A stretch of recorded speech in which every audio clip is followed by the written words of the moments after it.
Bismillahirrahmanirrahim. Alhamdulillahirabbil alamin. Alhamdulillahilladzi arsala rasulahu bil huda wa dinil haqq liyudhhirahu 'alad dini kullihi wa kafa billahi syahida. Wa asyhadu an la ilaha illallah wahdahu la syarikalah wa asyhadu anna Muhammadan 'abduhu wa rasuluh. Shalawatullahi alaihi wa ala alihi wa sahbihi wa man tabi'ahum bi ihsanin ila yaumiddin wa sallama tasliman katsira, amma ba'd. Ma'asyiral muslimin, jamaah salat subuh Masjid Ar-Ridwan Kota Pamekasan yang dimuliakan oleh Allah Subhanahu wa taala. Telah kita ketahui bersama bahwa Islam tersebar awal mulanya diawali oleh dakwah Nabi Sallallahu Alaihi Wasallam dengan cara sembunyi-sembunyi. Setelah Allah Subhanahu Wa Taala memerintahkan Nabi kita, kum fa'angzir, bangkitlah wahai Muhammad Sallallahu Alaihi Wasallam dan berilah peringatan. Maka Nabi kita Muhammad Sallallahu Alaihi Wasallam mendapatkan tugas yang sangat-sangat berat. Karena masyarakat kota Makkah saat itu yang dikenal dalam sejarah dengan istilah jahiliyah, karena memang mereka dalam kondisi jahil. Semua perbuatan dosa atau kebanyakan perbuatan dosa dilakukan oleh orang-orang kafir Quraisy. Maka Nabi Muhammad SAW memberikan peringatan dari berbagai macam perkara-perkara, baik yang paling kecil maupun yang besar. Dan yang paling utama adalah Nabi Muhammad SAW memberikan peringatan kepada kaumnya dari persekutuan kepada Allah Subhanahu wa taala. Saat itu dikenal masyarakat jahiliyah, terutama kaum kafir Quraisy, mereka mengagungkan bahkan menyembah berhala. Agama mereka adalah paganisme, meskipun ada dikenal juga orang-orang yang beragama Hanifiyah, yaitu mengikuti millatu Ibrahim. Hanya saja disebutkan oleh para ulama bahwa mereka tidak terlalu terkenal karena memang saat itu tidak ada nabi utusan Allah Subhanahu wa taala kecuali Nabi Muhammad sallallahu alaihi wasallam. Maka di tengah kesyirikan yang melanda kaum kafir Quraisy, mereka menyembah Lata, Uzza, Manata. Belum lagi mereka sangat mengagumi yang namanya perdukunan, kemudian ramalan-ramalan, kemudian ilmu nujum, perbintangan. Artinya ramalan-ramalan dikaitkan dengan bintang-bintang tertentu. Kemudian belum lagi mereka mengkultuskan hewan-hewan tertentu, terutama onta yang sudah umur sekian dan sekian, maka dijadikan sebagai sarana untuk menentukan nasib dan yang semisal. Belum lagi mereka meyakini adanya tatoyur, yaitu merasa meyakini akan mendapatkan mara bahaya ketika melihat atau mendengar sesuatu. Kemudian juga mereka bergelimang dalam peribadatan kepada sekian banyak patung, sampai-sampai ketika Nabi SAW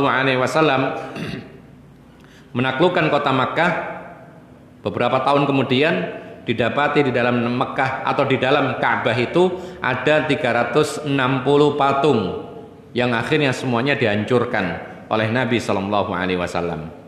Kemudian ma'asyiral muslimin rahimakumullah, belum cukup demikian, ada kebiasaan kaum jahiliyah itu membunuhi anak-anak perempuan. Pembunuhan, yaitu mereka merasa malu ketika mempunyai anak perempuan, aib, tanggungan besar, dan yang seterusnya. Kemudian belum lagi perzinahan, kemudian juga peperangan antar kabilah yang berjalan ratusan tahun tidak selesai-selesai. Setiap ada penyulutnya sekecil apapun, perang. Itu kebiasaan kaum jahiliyah. Belum lagi mereka juga mempunyai usaha-usaha riba. Itu sangat besar di kalangan kaum jahiliyah. Sampai-sampai Nabi SAW mempunyai paman yang namanya Al-Abbas. Maka ketika Rasulullah mendakwakan Islam, kemudian menghapus riba, beliau sendiri mengatakan, riba pertama yang aku hapus adalah riba pamanku Al-Abbas. Ini sebuah isyarat bahwasanya Al-Abbas memang punya usaha yang besar ribawiyah. Kemudian belum lagi khamr diminum secara lumrah. Jadi orang-orang jahiliyah dahulu ketika senang sedikit beli khamr, minum khamr. Apalagi ketika mereka merasakan bahagia yang luar biasa, maka mereka pesta khamr. Itu kebiasaan kaum jahiliyah dan berbagai macam kemaksiatan. Sampai-sampai ketika peristiwa pembangunan Ka'bah, renovasi Ka'bah dirobohkan lalu dibangun lagi, mereka sepakat bahwa harta yang digunakan untuk membangun Ka'bah itu harus harta-harta yang bersih dari perbuatan zalim dan perbuatan dosa. Maka dikumpulkan, tidak cukup untuk membangun Ka'bah di atas pondasi aslinya, lalu dikurangi. Ini betapa menunjukkan bahwa orang-orang jahiliyah bergelimang dengan perbuatan dosa dan usaha-usaha yang haram. Maka mulailah Rasulullah SAW mendakwahi orang-orang dekat, terutama kerabatnya, sehingga tercatatlah di dalam sejarah orang-orang dekat beliaulah yang masuk Islam, meskipun banyak orang-orang dekat yang tidak mau masuk Islam, terutama paman-pamannya. Oleh karena itu, ma'asyiral muslimin rahimakumullah, sesuai dengan perintah Allah Subhanahu wa taala, qu anfusakum wa ahlikum nara, jagalah dirimu dan keluargamu dari api neraka. Maka Rasulullah mulai mendakwai, dan secara spontanitas orang pertama kali yang menerima dakwah Islam adalah orang yang paling dekat dengan Nabi Muhammad SAW. Beliau adalah Khadijah bintu Khuwailid, istri beliau sendiri, yang akhirnya kemudian menjadi tonggak sejarah Islam pertama kali, yang mengorbankan semua yang ia miliki untuk Islam, dan jasanya dikenang sampai hari ini, bahkan sampai hari kiamat. Ma'asyiral muslimin rahimakumullah. Maka Rasulullah SAW mendakwai keluarganya dahulu, karena memang mereka keluarga lebih berhak untuk didakwahi dari orang lain, karena mereka adalah orang-orang yang dekat dengan kita, karena mereka kita kenal, mereka pun juga mengenal kita.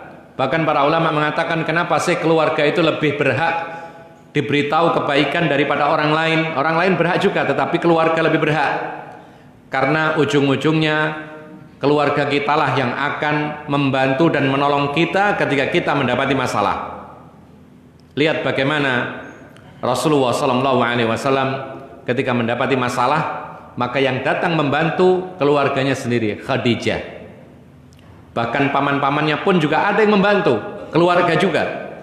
Oleh karena itu, ikhwana fiddin, a'azzakumullah, maka keluarga perannya sangat penting bagi kita, dan mereka bisa diandalkan untuk membantu kesulitan-kesulitan kita. Maka mereka berhak untuk masuk surga bersama kita, dan mereka berhak untuk mendapatkan nasihat dari kita. Ma'asyiral muslimin rahimakumullah. Maka Khadijahlah yang menenangkan Rasulullah SAW ketika Nabi Muhammad ketakutan dengan peristiwa wahyu yang pertama kali turun. Sampai-sampai Nabi Muhammad SAW menyangka akan mendapati mara bahaya. Maka dihibur oleh istrinya Khadijah radhiyallahu anha. Beliau mengatakan, engkau tidak akan dicelakakan oleh Allah Subhanahu wa taala karena engkau selalu berbuat baik. Engkau selalu membantu orang yang kesusahan. Engkau selalu mempekerjakan orang yang nganggur. Engkau selalu menerima tamu dengan baik dan menjamunya. La yukhzikallahu abadan. Sekali-kali Allah tidak akan membuat engkau celaka. Lalu kemudian timbullah semangat Rasulullah SAW sampai kemudian mendapatkan terus turun-temurun wahyu dari Allah kepada beliau. Ma'asyiral muslimin rahimakumullah. Khadijah bintu Khuwailid adalah orang yang pertama kali masuk Islam, orang yang pertama kali menerima dakwah sebelum orang lain. Dan memang Khadijah ini adalah orang yang istimewa. Disebutkan oleh para ulama, sejak sebelum dakwah Islam berkembang dan sebelum dinikahi oleh Rasulullah SAW, Khadijah dikenal dengan At-Tahirah, wanita yang suci. Sepeninggal suaminya yang pertama, lalu meninggal lagi suaminya yang kedua, dia bertekad tidak akan menikah selama-lamanya. Dan dia tidak menemukan sosok yang pantas bagi dirinya. Semua dunia ia miliki. Makanya ada sebuah hadis, sempurna dari kaum laki-laki banyak. Jadi kaum laki-laki yang sempurna banyak, para nabi semua orang sempurna. Tapi kaum wanita yang sempurna hanya sedikit. Di antara wanita yang sempurna adalah Khadijah. Kata Rasulullah SAW, benar. Karena memang Khadijah memiliki semuanya. Beliau adalah istri pertama Nabi Muhammad SAW. Ini kelebihan yang tidak dimiliki oleh semua wanita di dunia. Menjadi istri pertama Nabi Muhammad SAW. Yang kedua, ketika Rasulullah menikahi Khadijah, Rasulullah tidak menikah lagi sampai meninggal dunia Khadijah. Dan ini berbeda dengan istri-istri yang lain. Ketika menikahi Maimunah, Rasulullah menikah yang lainnya lagi. Ketika menikahi yang lainnya lagi, Ummu Salamah dan lain sebagainya. Tapi Khadijah adalah istri satu-satunya Nabi Muhammad SAW yang dinikahi bersendirian beliau sampai meninggal dunia. Dan Khadijah adalah seorang yang luar biasa pengorbanannya kepada Islam. Harta bendanya dikorbankan untuk Islam. Dan beliau ini adalah dikenal dengan Ummu Auladin Nabi SAW. Ibu dari anak-anaknya Nabi Muhammad SAW. Jadi semua anaknya Nabi Muhammad itu dari Khadijah, kecuali Ibrahim ibnu Nabi SAW. Ada namanya Ibrahim, anaknya Nabi, laki-laki yang meninggal dunia di masa kecil. Itu anaknya Nabi Muhammad, tapi bukan dari Khadijah, yaitu dari Maria Al-Qibtiyah. Tapi yang lainnya semuanya dari Khadijah radhiyallahu anha. Adapun istri-istri yang lain tidak memiliki anak dari Nabi Muhammad sallallahu alaihi wasallam. Khadijah ini ketika pengorbanannya luar biasa, semuanya dicurahkan untuk Nabi Muhammad dan untuk Islam, maka pantaslah Allah Subhanahu wa taala memberi ganjaran yang besar kepada Khadijah. Dan Allah menjanjikan, dan janji ini disampaikan oleh Allah melalui malaikat Jibril, disampaikan dari malaikat Jibril kepada Nabi Muhammad SAW. Wahai Muhammad, kata Jibril, kabarkan kepada Khadijah bahwa dia sudah disiapkan rumah istana di surga. La qasab wala sakhab wala nasab, yang mana dia kalau memasukinya nanti tidak ada gaduh, tidak ada ribut-ribut, tidak ada akan merasakan lelah, tidak ada payah, tidak ada sakit dan lain sebagainya. Disediakan oleh Allah Subhanahu wa taala sejak Khadijah masih hidup, sudah divonis bahwa Khadijah adalah termasuk penduduk surga dan sudah disiapkan istana di surga. Dan masih banyak kalau kita perhatikan keutamaan Khadijah bintu Khuwailid, yang mana paling inti adalah beliau termasuk ahli jannah atau surga yang telah menolong dakwah Islam, mengorbankan semua kepemilikannya. Bahkan disebutkan oleh para ulama, ketika Nabi SAW membutuhkan sesuatu apapun, maka Khadijah tidak pakai diminta, dia curahkan. Dan memang Khadijah adalah termasuk wanita yang kaya raya, dia pengusaha. Bahkan dia adalah wanita yang sangat cerdas, karena dia berusaha atau pengusaha di rumah, sementara yang menjalankan usahanya adalah pegawai-pegawainya ke luar negeri, sampai ke negeri Syam, ke Yaman dan lain sebagainya. Ini luar biasa, wanita yang sangat cerdas. Jadi meskipun dia ini pengusaha sendirian, tapi dia tetap menjaga marwah, menjaga kehormatan dirinya, sehingga dia tidak pernah bepergian bersama laki-laki yang bukan mahramnya. Justru dia mengutus para pegawai laki-laki yang bekerja untuk dirinya. Ini yang pertama. Lalu yang kedua, yang menerima dakwah Nabi Muhammad SAW adalah Waraqah ibnu Naufal. Waraqah ibnu Naufal ini adalah orang yang pertama kali menerima Islam dari kalangan kaum laki-laki. Meskipun ada perbedaan pendapat, tapi di sini para ulama mengatakan bahwa ada perkataan Nabi SAW tentang Waraqah bin Naufal.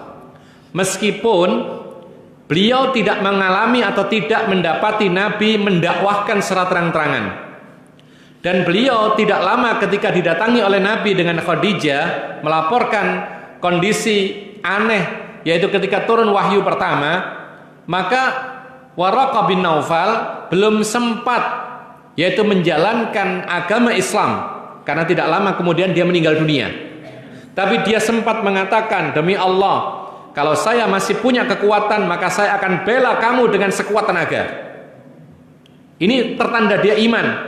Dan dia mengatakan bahwasanya yang turun kepada engkau itu namus, wahyu dari Allah, seperti yang diturunkan kepada Nabi Musa, sama kenabian. Artinya Waraqah bin Naufal ini sudah menerima Islam, lalu kemudian meninggal dunia, belum sempat sholat, belum sempat puasa dan semisal. Oleh karena itu ada sebuah hadis Rasulullah pernah mengatakan tentang Waraqah. Jadi ketika mendengar ada orang memperbincangkan tentang Waraqah, ada yang mengatakan, oh Waraqah itu belum masuk Islam, oh Waraqah itu masuk Islam. Apa Waraqah ini belum sempat berkorban untuk Islam, tidak pernah berjuang, tidak pernah perang, tidak pernah mengikuti jihad fisabilillah? Maka Rasulullah mengatakan, la tasubbu Waraqah bin Naufal fa inni ra'aitu lahu jannah. Kata Nabi SAW, jangan sekali-kali mencela Waraqah bin Naufal, karena sesungguhnya aku melihat dari Allah disiapkan buat dia surga. Apa artinya? Waraqah bin Naufal dijamin masuk surga meskipun dia belum sholat, belum pernah puasa, karena dia meninggal dunia sesaat setelah dia beriman kepada Nabi Muhammad SAW. Ma'asyiral muslimin rahimakumullah.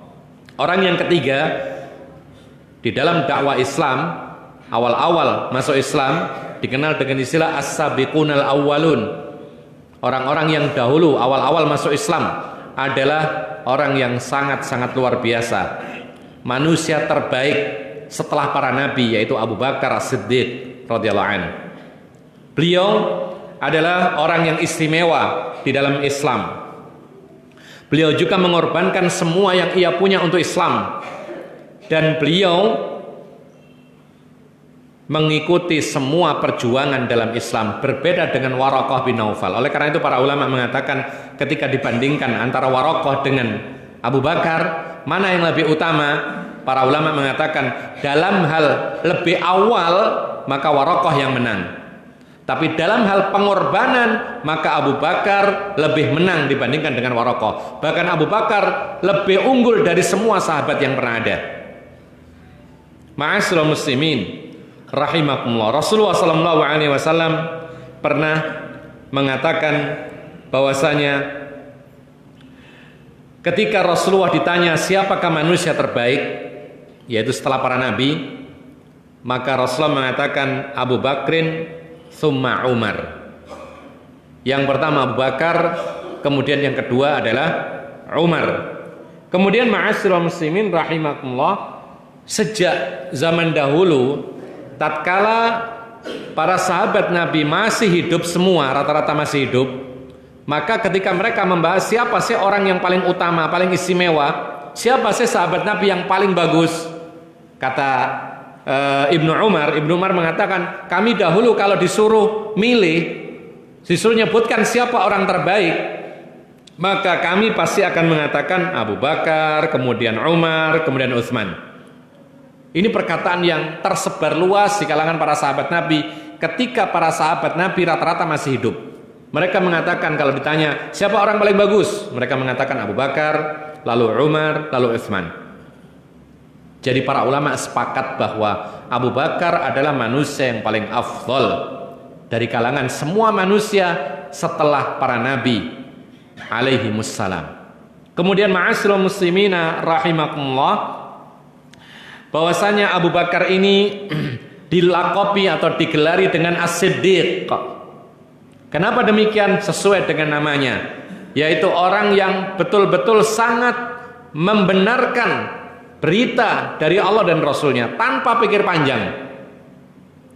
Jadi As-Siddiq bukan Sadiq. Kalau Sadiq itu orang jujur, tapi kalau As-Siddiq yaitu orang yang sangat-sangat mudah membenarkan, yaitu apa saja dari Allah dan Rasulnya tanpa pikir panjang. Kalau kita barangkali ada sebuah hadis yang mungkin tidak sesuai dengan akal kita, tidak sejalan dengan akal kita mungkin berhenti dahulu. Kita mikir, benar nggak ya ini? Tapi Abu Bakar radhiyallahu an ketika mendapatkan berita dari Nabi, dari Allah, yang itu mustahil sekalipun bagi otak manusia, maka Abu Bakar Siddiq mengatakan, saya beriman. Andaikan 10 kali lipat lebih dahsyat, saya tetap beriman. Dan contohnya adalah ketika Nabi SAW memberitahukan kepada masyarakat tentang peristiwa Isra dan Mi'raj yang terjadi kurang dari 1 malam. Ini luar biasa, mustahil saat itu ada kendaraan yang bisa mengantarkan ke Baitul Maqdis lalu balik saja, itu tidak mungkin. Kendaraan apa? Lalu belum lagi ke Mi'raj, kemudian ke Sidratul Muntaha, langit ke-7, ke atasnya lagi, balik lagi. Ini tidak mungkin.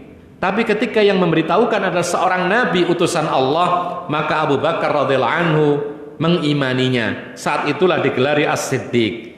Oleh karena itu Allah Subhanahu wa taala menurunkan ayat tentang kejujuran dan keimanan Abu Bakar As-Siddiq. Cuman Allah tidak menyebut nama, tapi Allah menggambarkan dalam surat Az-Zumar ayat 33.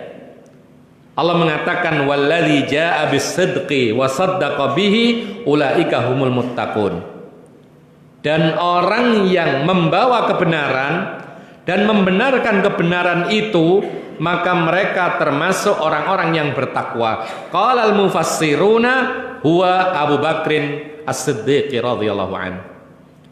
Para ahli tafsir mengatakan maksud ayat ini adalah Abu Bakar As-Siddiq radhiyallahu an, sebagaimana dinukil oleh Imam Tabari dalam tafsirnya. Segenap para ahli tafsir menyebutkan maksudnya ayat ini adalah Abu Bakar. Ma'asyiral muslimin rahimakumullah. Abu Bakar radhiyallahu an, beliau pernah di hadapan Rasulullah sallallahu alaihi wasallam bersama para sahabat yang lain. Rasulullah sallallahu alaihi wasallam bertanya, siapa yang hari ini sedang berpuasa? Maka Abu Bakar mengatakan, saya wahai Rasulullah. Yang lain diam. Di situ ada Umar, ya, ada yang lainnya juga. Maka kemudian Rasul bertanya lagi, siapa hari ini yang sempat mengantarkan jenazah? Jadi tadi ada jenazah, siapa yang tadi ngantar? Abu Bakar mengatakan, saya wahai Rasulullah. Yang lain diam karena nggak ngantar.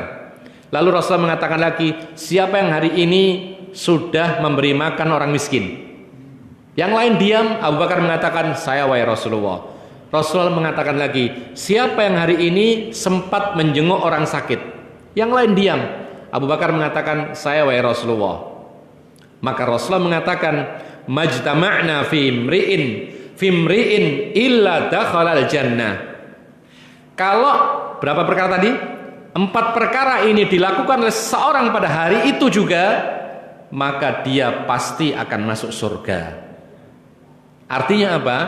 Divonis oleh Nabi SAW bahwa Abu Bakar dijanjikan surga. Ketika dia masih hidup sudah divonis masuk ke dalam surga.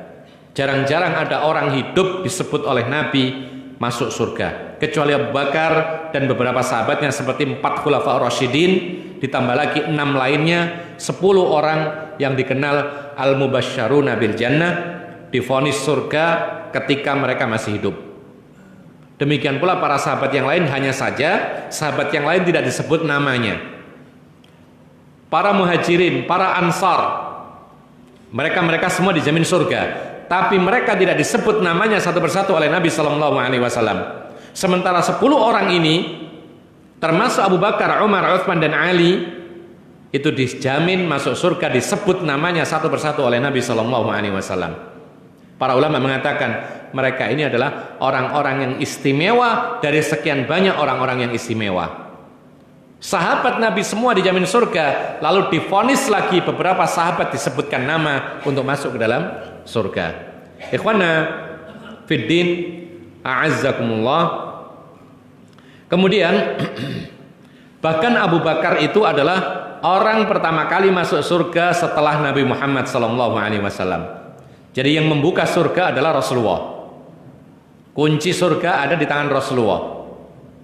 Bahkan orang-orang yang sudah melewati sirat itu tidak langsung masuk surga, tetapi mereka dihentikan di tempat qisas.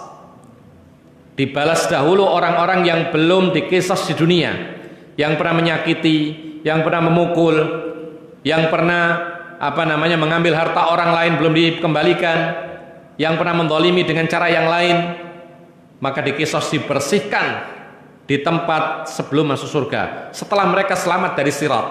Jadi tidak langsung masuk surga. Beda orang-orang yang masuk neraka, melewati sirat jatuh masuk neraka langsung. Tapi orang-orang yang masuk surga ketika melewati sirat selamat, dihentikan di tempat yang namanya qantarah. Di situ dibersihkan, qisas, baru kemudian masuk surga. Setelah bersih, Rasulullah membuka pintu surga, maka Rasulullah masuk. Kemudian orang pertama kali yang masuk surga adalah Abu Bakar. Rasulullah SAW mengatakan, ama innaka ya Abu Bakrin awwalu man yadkhulul jannata min ummati. Wahai Abu Bakar, engkau adalah manusia pertama masuk surga dari kalangan umatku. Ikhwana fiddin, a'azzakumullah. Abu Bakar juga termasuk satu kerabat atau satu nasab dengan Nabi Muhammad SAW. Artinya beliau juga termasuk satu qabilah dengan Nabi Muhammad SAW. Disebutkan oleh para ulama bahwasanya Abu Bakar As-Siddiq itu berkumpul pada kakek moyang atau kakek yang ke-6 dari Nabi Muhammad SAW, yaitu pada seorang yang bernama Murrah ibnu Ka'ab ibnu Lu'ay ibnu Ghalib al-Qurashi. Jadi Abu Bakar itu termasuk juga orang Quraisy. Makanya benar ketika menjadi khalifah tidak ada pertentangan, karena Rasulullah mengatakan khilafatu ummati fi Quraisy. Kekhalifahan umatku ada di tangan orang-orang Quraisy. Dan semua khulafaur rasyidin 4 itu adalah orang-orang Quraisy. Ma'asyiral muslimin rahimakumullah. Banyak lagi keistimewaan yang disebutkan oleh Nabi SAW. Di antaranya adalah Abu Bakar menjadi khalifah dengan kesepakatan semua sahabat Nabi. Tidak ada satupun yang protes saat itu, karena mereka tahu bahwasanya yang paling berhak menjadi khalifah adalah Abu Bakar, kecuali orang-orang yang mengklaim, yaitu pembela Ali bin Abi Thalib. Mereka lebih mengunggulkan Ali bin Abi Thalib, padahal Ali sendiri adalah termasuk orang yang setuju akan kekhalifahan Abu Bakar radhiyallahu anhu setelah Nabi Muhammad SAW. Bahkan dia orang yang taat dan patuh kepada Khalifah Abu Bakar radhiyallahu anhu. Oleh karena itu, ma'asyiral muslimin rahimakumullah, Abu Bakar adalah orang yang sangat dicintai oleh Nabi SAW. Nabi Muhammad SAW ketika ditanya ayun nasi ahabbu ilaik, siapa sih orang yang paling kau cintai wahai Rasulullah? Maka Rasulullah mengatakan, dia mengatakan dari kalangan wanita diantaranya adalah Aisyah. Khadijah juga demikian, tapi kita tidak membahas kaum wanitanya. Kemudian ketika ditanya dari kaum laki-laki siapa wahai Rasulullah? Qala abuha, ayahnya Aisyah radhiyallahu anha. Dan Rasulullah tidak menyebut nama yang lainnya. Kemudian ma'asyiral muslimin rahimakumullah, di antara sifat yang terpuji yang dimiliki oleh Abu Bakar, beliau adalah manusia yang sangat-sangat tawadhu, merendahkan diri di hadapan kaum mukminin karena Allah Subhanahu wa taala. Lihatlah apa yang dikatakan oleh beliau ketika dia dibaiat dengan paksa oleh kaum muslimin karena tidak ada calon yang lain. Maka apa yang ia katakan? Beliau mengatakan, ya ayuhan nas, ini khutbah pertama. Coba bandingkan dengan khutbah-khutbah orang-orang sekarang ketika mereka menjabat suatu jabatan. Itu sangat berbeda jauh. Apa kata Abu Bakar? Ayuhan nas fa inni qad wullitu alaikum. Beliau mengatakan, wahai sekalian manusia, sesungguhnya aku sekarang dijadikan sebagai wali kalian. Beliau mengatakan, tidak mengatakan saya jadi wali kalian, tapi saya ini dijadikan wali. Artinya dia tidak minta. Karena memang dalam Islam tidak boleh meminta jabatan. Siapa yang mendapatkan jabatan dengan meminta-minta, maka akan diserahkan semuanya tugas itu, Allah tidak membantu. Berat. Tapi siapa yang mendapatkan jabatan karena diberi, dipaksa dan semisal, maka pasti Allah akan membantu. Kalau Allah membantu, pasti akan dimudahkan urusannya. Makanya itulah rahasia kenapa sih pemimpin-pemimpin sekarang itu rata-rata nggak sukses. Di antara sebabnya adalah ketika mendapatkannya karena memang dia menginginkannya. Kalau orang yang tidak menginginkan, dia dipaksa kondisi, diangkat atau ditunjuk, biasanya sukses. Karena dibantu oleh Allah yang maha memudahkan urusan. Setiap ada masalah dapat solusi, dimudahkan oleh Allah Subhanahu wa taala. Oleh karena jangan berharap ketika seorang menjabat suatu jabatan dengan cara meminta, mencari, mengejar, bahkan membayar, membeli suara dan semisalnya. Jangan berharap akan mendapatkan banyak solusi ketika menjalankan kekuasaan tersebut. Ma'asyiral muslimin rahimakumullah. Kata Abu Bakar, sesungguhnya wahai manusia, aku ini diangkat menjadi wali atau pemimpin kalian. Kemudian beliau mengatakan, walastu bi khairikum. Padahal aku ini bukan manusia terbaik di antara kalian. Coba lihat di sini tawaduknya lagi. Orang sekarang justru mengatakan saya siap ya mensejahterakan umat, mentazkiyah dirinya sendiri, mengangkat dirinya sendiri dengan bahasa-bahasa yang menipu. Tapi justru Abu Bakar mengatakan saya bukan orang terbaik kalian. Saya ini diangkat, saya ini dipaksa dengan kondisi. Apa kata beliau lagi? Fa in ahsantu fa'inuni. Kalau seandainya aku melakukan kebaikan, kuatkan aku, bantulah aku. Tapi kata beliau, wa in asa'tu faqawwimuni. Tapi kalau seandainya aku salah, tolong luruskanlah aku. Terbuka beliau ini. Oleh karena itu ma'asyiral muslimin rahimakumullah, meskipun Abu Bakar berkuasa tidak lama, tetapi kebaikan demi kebaikan tersebar luas. Beberapa tahun saja dipimpin oleh Abu Bakar radhiyallahu anhu. Meskipun saat kepemimpinan Abu Bakar itu banyak mengalami ujian, tapi Allah mudahkan. Ujian terberat saat itu adalah murtadnya banyak orang-orang Islam. Ini paling berat. Sehingga diperangi oleh Abu Bakar dan berhasil. Dikembalikan lagi orang-orang yang murtad kepada Islam, yang tidak mau maka mereka dihukum.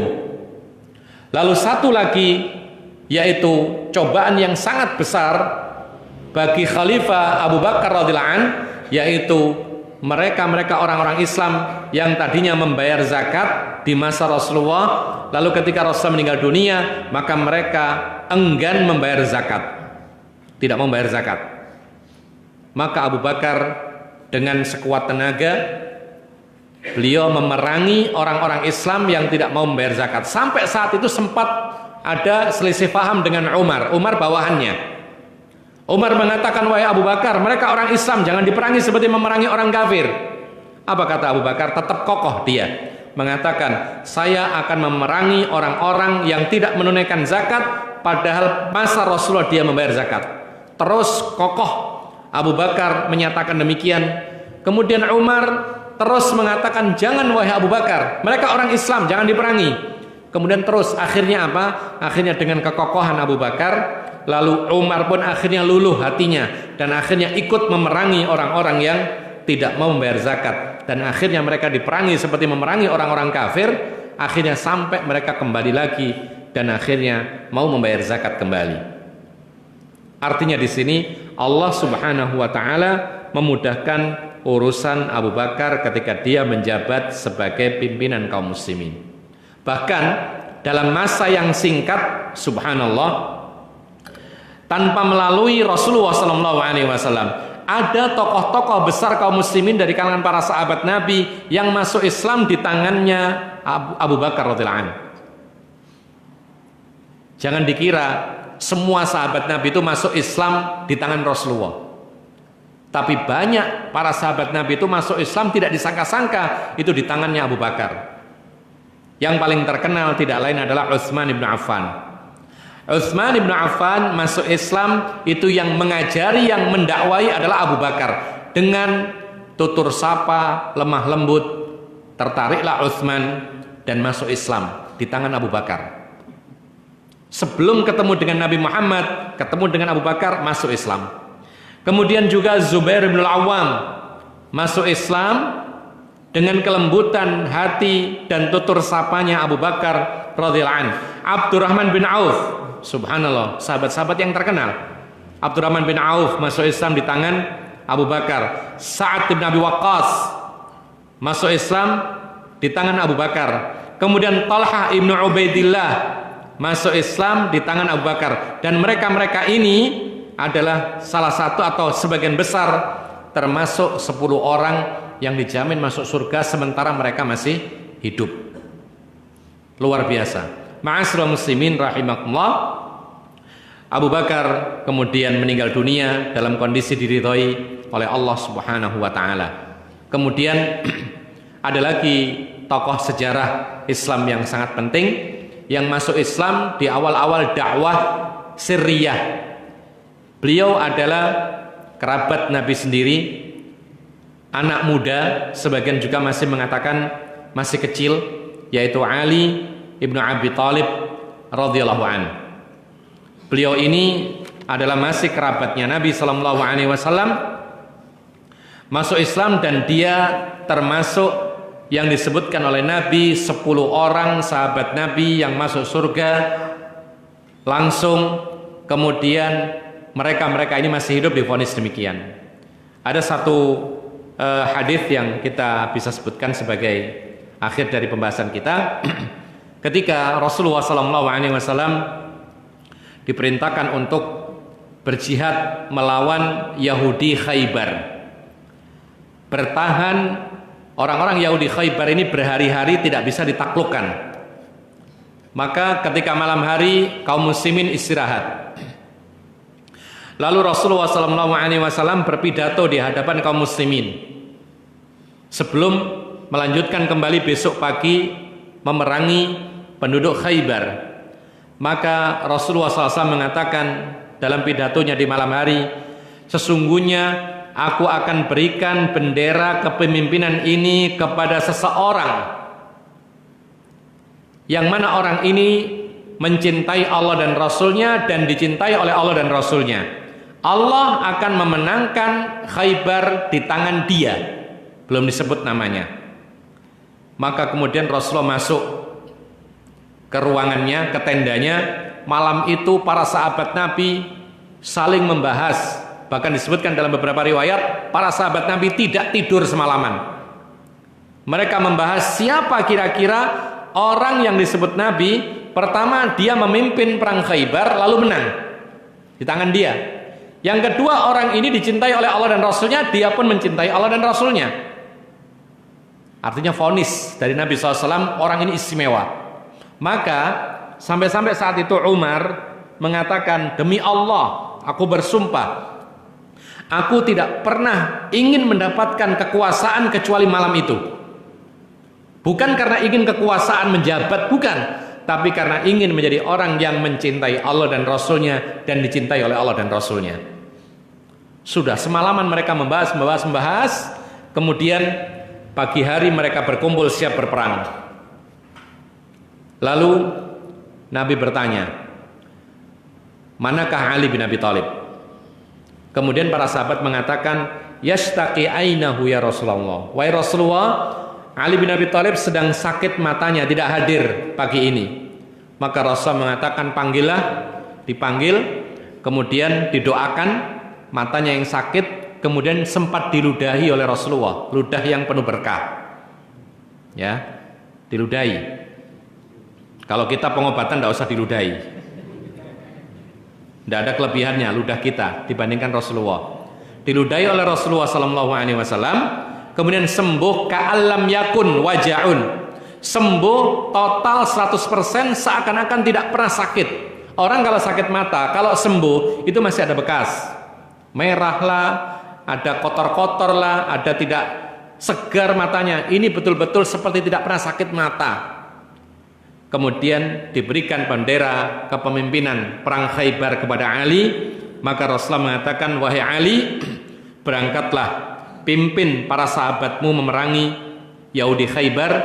Berjalanlah dengan perlahan sampai betul-betul engkau mencapai tempat mereka. Jangan langsung diserang, tapi dakwahi dulu mereka untuk masuk Islam. Kalau tidak mau, ambil jizyah. Kalau tidak mau, bismillah, serang mereka. Ternyata betul berjalan Ali bin Abi Thalib, kemudian akhirnya berperang dan dimenangkan oleh Allah Subhanahu wa taala, yaitu Khaybar di tangannya Ali bin Abi Thalib. Dan juga akhirnya Ali bin Abi Thalib mendapatkan keistimewaan yang sangat banyak. Bahkan Rasulullah SAW pernah menyebutkan bahwa Ali bin Abi Thalib itu mati syahid, karena ternyata yang membunuh Ali bin Abi Thalib itu adalah seorang yang bernama Abdurrahman ibnu Muljam, salah satu sekte Khawarij yang mengkafirkan diri Ali bin Abi Thalib, menuntut qisas Utsman bin Affan, dengan dalih menuntut qisas Utsman bin Affan, kemudian mencaci maki Ali bin Abi Thalib, mengatakan bahwa Ali bin Abi Thalib tidak berhukum dengan hukum Allah, mengajak kaumnya untuk memerangi Ali bin Abi Thalib dan memberontak Ali bin Abi Thalib. Dan akhirnya ketika Ali bin Abi Thalib dalam rangka ingin melaksanakan sholat subuh, keluar dari rumah menuju masjid, maka disitulah Ibnu Muljam membunuh Ali bin Abi Thalib. Dan anehnya Ibnu Muljam ini ketika membunuh Ali bin Abi Thalib membaca ayat Al-Quran. Apa itu yang dibaca? Wa minan nasi man yashri nafsahu ibtigha'a mardhatillah. Dia merasa bahwa ini benar. Seorang sahabat Nabi yang terbaik, di antara yang terbaik, yang dijamin surga, lalu dia bunuh sambil membaca ayat. Di antara manusia ada yang membela dirinya, mendukar dirinya dengan mengharapkan ridhonya Allah Subhanahu wa taala. Ini sekte Khawarij tersesat. Jadi mereka ini punya keyakinan dengan membunuh Ali bin Abi Thalib masuk surga. Subhanallah. Jadi ma'asyiral muslimin rahimakumullah, itulah bahayanya syubhat, kerancuan pemikiran. Sehingga apa? Sehingga dia dalam keadaan sesat tapi dia meyakini ini adalah benar. Dan ini adalah tatkala ketika mereka ini mengikuti hawa nafsu dan mereka menafsirkan Al-Quran tanpa petunjuk dari Rasulullah SAW. Akhirnya dibunuhlah. Para ulama mengatakan benar yang dikatakan oleh Nabi Muhammad SAW. Ali bin Abi Thalib mati syahid karena dia mati dalam kondisi terbunuh sementara dia berjalan ingin melaksanakan sholat. Ini hampir mirip kisahnya dengan wafatnya Umar ibn al-Khattab radhiyallahu anhu. Ma'asyiral muslimin rahimakumullah. Akhirnya Ibnu Muljam ini ditangkap kemudian dihukum mati. Dan subhanallah ketika dihukum mati dia terus berzikir. Berzikir. Ketika dia dipotong tangannya berzikir, dipotong kakinya berzikir, karena terlalu besar pengkhianatannya sehingga hukumannya pun besar. Terus berzikir, tidak berhenti berzikir, sehingga orang melihat kasihan. Tetapi karena kerancuan demikianlah, dia tetap berpegang bahwasanya membunuh Ali adalah masuk surga. Tapi khalifah saat itu membunuh karena memang dia bersalah. Kemudian ketika hendak dipotong lidahnya, dia berteriak histeris. Kenapa demikian? Karena kalau dipotong lidahnya, dia tidak bisa berzikir. Dia tidak bisa menampakkan bahwa dia itu mengingat Allah Subhanahu wa taala. Ketika dipotong sudah terdiam lalu kemudian dihukum mati. Ma'asyiral muslimin rahimakumullah, inilah sekelumit dakwah Nabi sallallahu alaihi wasallam secara sembunyi-sembunyi yang sedikit demi sedikit akan bertambah. Saat itu orang-orang yang masuk Islam, bahkan dikatakan oleh para ahli sejarah Islam, selama 3 tahun penuh dakwah sembunyi-sembunyi berjalan, dan saat itu menghasilkan sekitar 50 sampai 60 orang-orang yang masuk ke dalam agama Islam. Dan mereka ini semuanya militan, Islamnya kuat-kuat. Rata-rata mereka ini menjadi pejuang Islam ketika dakwah Islam secara terang-terangan, termasuk Abu Bakar, Umar, Utsman dan lain sebagainya. Ini yang bisa kita sampaikan, mudah-mudahan bermanfaat dan mudah-mudahan kita bisa mengambil ibrah dari apa yang kita sampaikan dan kita menghargai jerih payah Rasulullah SAW dan segenap para sahabatnya dengan cara yaitu memuliakan syariat Nabi Muhammad SAW dan menjalankannya dengan baik. Aqulu qouli hadza wa astaghfirullah li wa lakum innahu wal ghafurur rahim. Subhanakallahumma bihamdika asyhadu an la ilaha illa anta astaghfiruka wa atubu ilaik. Assalamualaikum warahmatullahi wabarakatuh.